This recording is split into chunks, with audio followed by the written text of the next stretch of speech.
There are new questions today about ketamine after an autopsy found Matthew Perry had died from acute effects of the little-known drug. Ketamine is a fast-acting hallucinogen and can make people feel detached from pain.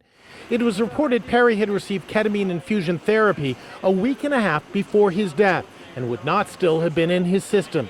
Yet the amount of ketamine found in his stomach at the time of death was the equivalent to general anesthesia. Ketamine is a drug growing in popularity. It's used to treat depression when no other therapy works, but only in a monitored setting under medical supervision. So the big question, how did Matthew Perry obtain the ketamine? Was it prescribed, or did he obtain it on the black market? For him to have ketamine at the level that he had is actually a little confusing to a lot of my colleagues. Dr. Michael Boutros oversees ketamine infusions at the University of Southern California.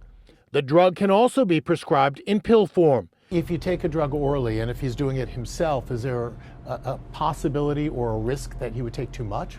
There's always the risk that he might take too much. Perry drowned in his hot tub in October. Ketamine causes what we call a dissociative state, and so you may not necessarily have the wherewithal or the consciousness to do the things that we normally do in certain situations, like getting up out of a body of water if you fall under.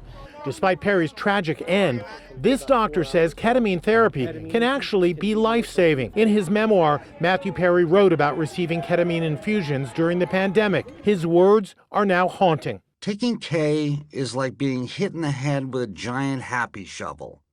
But the hangover was rough and outweighed the shovel. Ketamine was not for me.